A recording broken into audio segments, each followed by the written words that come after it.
हमारे यहाँ इसको शुक्ल एकादशी भी कहते हैं, और कहते हैं ये सती माता ने यही एकादशी के दिन से जो व्रत साधना करना प्रारंभ करी थी वो सुख देने वाली थी। निवेदन है आपसे, कोई कार्य अटक रहा है, तकलीफ आ रही है, दुख है, लक्ष्मी नहीं आ रही, परेशान हो, 108 बेलपत्र की, जो बेलपत्र होते हैं उसकी, इसको छेद तो करते नहीं है सुई से, बेलपत्र की डंडी को बांधते जाओ 108 बेलपत्र की माला बना लो, और माला बनाकर भगवान शंकर के गले में, शंकर के शिवलिंग को जो चढ़ा देता है उसकी मनोकामना भगवान शंकर पूरी कर देते हैं। अटा एकादशी 108 बेलपत्र की माला बनाकर शंकर भगवान को समर्पित करी जाती है। माता लक्ष्मी ने भगवान विष्णु को पाने के लिए तुलसी की माला बनाकर समर्पित करी थी, जैसे सती ने शिव को पाने के लिए, कामना को पूर्ण करने के लिए। शास्त्र कहता है घर के बुजुर्गों को, घर के बड़ों को, जेठ जेठानी हो, सास ससुर हो, घर में जो तुम्हारी उम्र से बड़ा हो, उसको आज पीला फूल या पीली चने की दाल या पीला वस्त्र, कुछ भी पीली सामग्री आज घर के बड़ों को देना चाहिए। क्यों देना चाहिए? तो शिव महापुराण की कथा कहती है कि जो शुक्ल पक्षी की एकादशी के दिन पीली वस्तु का दान दे देता है, घर के किसी ब्राह्मण को देने नहीं जाना, किसी मंदिर में देने नहीं जाना, आपके ही घर में, आपके ही घर के बड़ों को किसी भी पीली चीज का दान कर सकते। फूल हो, मिठाई हो, कोई अनाज हो, कोई वस्त्र हो, पीली वस्तु का दान दे दे। क्यों होगा? क्या होगा उससे? शिव महापुराण की कथा कहती है उससे जिंदगी में कभी बड़ी बीमारी प्रवेश नहीं करती। सनातन धर्म कहता है बट वृक्ष की पूजन करने वाला, बट वृक्ष के नीचे शिव की आराधना करने वाला, लोम समर्पित कर जल चढ़ाने वाले का जैसे कर्ज मुक्ति होती है, उसी तरह आंवले के वृक्ष के नीचे मात्र ताजा मिष्ठान दूध का बनाकर उस सामग्री को भगवान आंवले के वृक्ष के नीचे पूजन करने से लक्ष्मी और संपदा की वृद्धि होती है। जैसे शमी का पौधा, शमी का वृक्ष, शमी के वृक्ष के नीचे मात्र दूध और जल मिला हुआ जल, शमी के वृक्ष के नीचे मात्र ओघड़दानी अवधूतेश्वर महादेव के नाम से केवल हफ्ते में एक बार भी अगर दूध और जल का मिश्रण शमी के पौधे के नीचे कर दिया जाता है तो कहते हैं शरीर में बड़ी से बड़ी अगर बीमारी है, कहीं कैंसर जैसा रोग है या किडनी लीवर जैसा रोग है, कोई भी तकलीफ, कोई गांठ अगर शरीर में हो गई है, तो शमी के वृक्ष के नीचे दूध का जल थोड़ा सा हफ्ते में एक बार अवधूतेश्वर महादेव के नाम से समर्पित कर देने से रोग का निवारण होने लगता है, रोग थम जाता है और आगे नहीं बढ़ पाता और उसका इलाज चालू हो जाता है, सुख का अनुभव।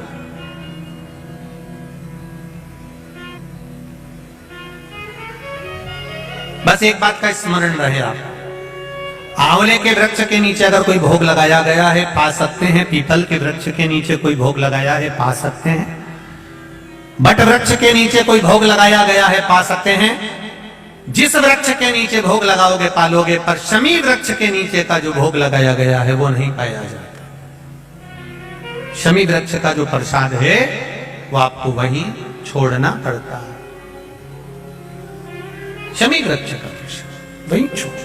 साथ की शिवरात्रि आ रही है, छोड़ना मती, बेलपत्री का पत्ता जल में डालकर भले पत्ते को निकाल देना, और वो जल, जो रोग है, जो बीमारी है, संपदा नहीं आ रही हो, दुकान नहीं चल रही हो, व्यापार नहीं चल रहा हो, बच्चे चिड़चिड़े हो गए हो, क्रोध पड़ रहा हो, तो भी बाबा पर घर के प्रत्येक व्यक्ति एक लोटा जल जरूर चढ़ा के आना, शिव को नमन कर कर आना। ये मौका नहीं मिलता, चढ़ाओ।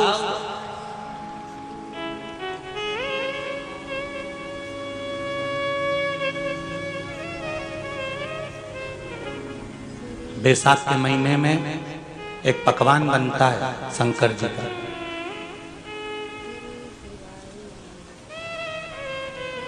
शिव जी के हाथ में त्रिशूल है, शिव जी के 3 नेत्र हैं। बेलपत्री में भी 3, बोलते जाओ, पत्ती है। बैसाख के महीने में जो शंकर भगवान को प्रसाद का भोग लगता है उसमें भी 3 ही चीज मिलती है। सत्तू,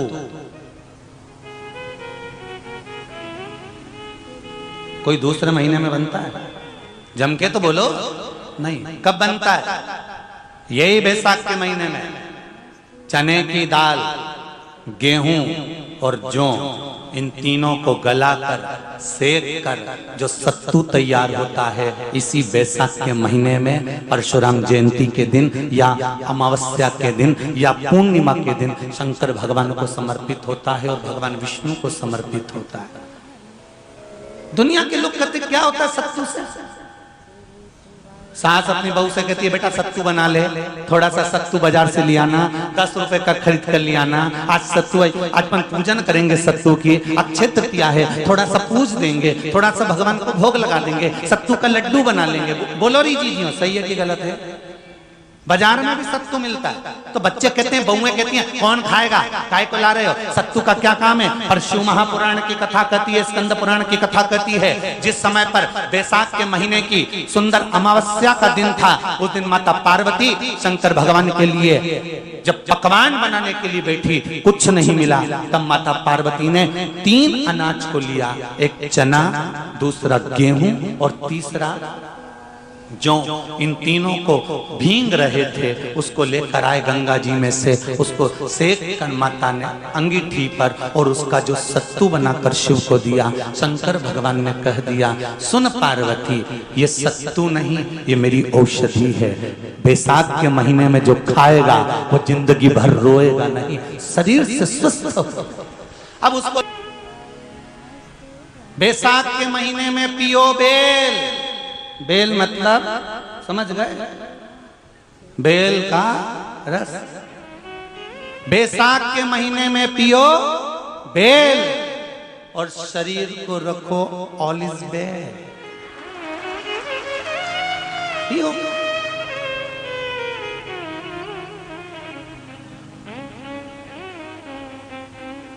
शरीर बेकार नहीं होगा, शरीर बेकार नहीं हो सकता। अब शिव आराधना तो करो। हाँ, जिंदगी की मोड़ पर शंकर परीक्षा बहुत लेते हैं। चलो आ जाओ गरुड़ पुराण में। मरने का 47वां दिन,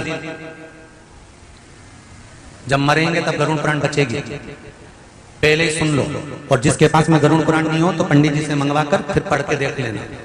मरने के 47वें दिन, 47 डेज, 47वें दिन किस चीज का दान तुम्हारे सामने आता है?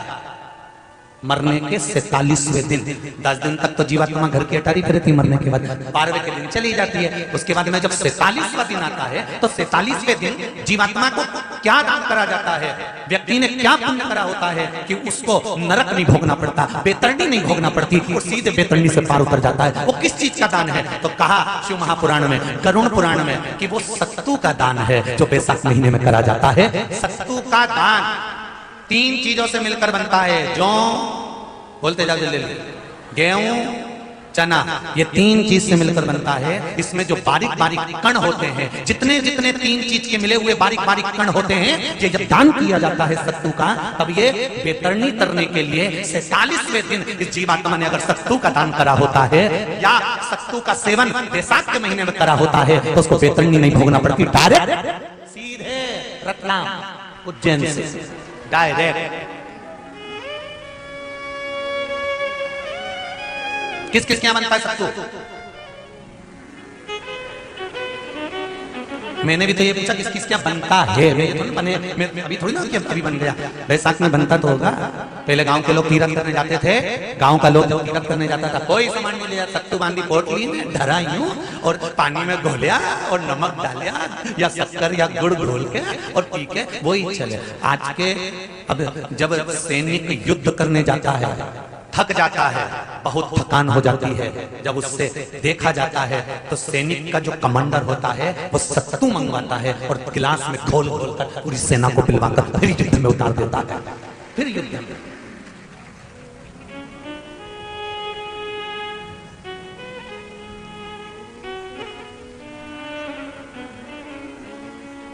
साधारण नहीं है महाराज। सत्तू में जितने बारीक बारीक कण होते हैं, जितने बारीक बारीक कण, अब तुम्हें काम करना, अभी जब फ्री रहो तो कागज पे रख के सत्तू का एक कण गिनना है, 1 2 3 बारीक बारीक गिन दे देना जरा। तो तुम्हारा क्या जाए गिनने में? भगवान कृष्ण के हाथ में पट्टी बंधी थी, तुमने भी तो रुक्मणी को गिनने को दिया था, जरा गिन तो जरा इसमें कितने धागे हैं। रुक्मणी जी ने कहा इसमें 9,999 धागे हैं। भगवान ने कहा बस यही 9,999 मुझे द्रौपदी को वापस लौटाना है। गिन के लगा लो, अभी अभी लगा लो। ऊपर तो भगवान गिन के बता ही देगा कि तुमने जो सत्तू दान करा था, तुमने जो सत्तू खाया था, तुमने जो सत्तू भगवान को दिया था, सत्तू का लड्डू बनाकर तुमने बैसाख महीने में भगवान की जो पूजन करी थी, तो अमावस्या के दिन, पूर्णिमा के दिन या अक्षय तृतीया के दिन तुमने जो सत्तू दिया था, भगवान तो गिनती बता देगा कि उस सत्तू में कितना कण था।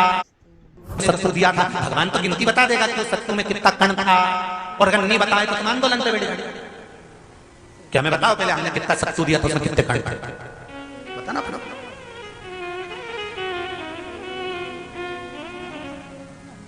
एक शिव की आराधना में चांगुना ने 1 लोटा जल भरा, उसमें थोड़ा सा चंदन डालकर बेलपत्री के वृक्ष के नीचे ले जाकर डाल देती, थोड़ा सा जल बचाकर शिव जी को डाल देती। शंकर भगवान ने एक दिन चांगुना के सामने मन में विचार प्रकट करा और पार्वती जी से कहा, पार्वती एक बात समझ में नहीं आती, आधा जल ये बेलपत्री को देती है, आधा जल मुझे देती है। जब आधा जल मुझे देती है तो मुझे बड़ा गुस्सा आता है, क्योंकि बद्धा जल कहां डोल के आती है। पार्वती जी ने कहा उसके संतान नहीं है, इसलिए वो बेलपत्री की भी आराधना करती है और आपकी भी आराधना करती है। ठीक है, भगवान देवादिदेव महादेव ने देखा चांगुना ने बहुत सेवा कर ली। आज भगवान सुंदर एक संत का रूप धरकर चांगुना के दरवाजे पर पहुंच गए, अलग जगह। चांगुना दौड़ कर आई, बाबा जी आइए, क्या लाऊं मैं आपके लिए? भिक्षाम देहि, भिक्षाम देहि। बाबा ने सब दूर से भिक्षा ली और चांगुना जैसी परात भरकर रानी चांगुना देवी खूब सारा सामान लेकर आई, तो बाबा ने मना कर दिया, मैं आपके हाथ की भिक्षा नहीं ले सकता, मुझे नहीं लेना। क्यों? कहा आपकी संतान नहीं है, आपकी औलाद नहीं है, संतान नहीं है। और अगर आपकी संतान नहीं है तो आपके हाथ की भिक्षा लूंगा तो मैं भिक्षा लेकर जाऊंगा कहां? मुझे आपके हाथ की भिक्षा नहीं चाहिए। इतने में चांगुना ने उस संत के चरण पकड़े और संत के चरण पकड़कर चांगुना कहने लगी, देखिए बाबा जी, जन्म, मरण और परण ये तो 3 देवादिदेव महादेव के हाथ में है। संतान देना और ना देना ये शिव जी के हाथ में है, शंकर के।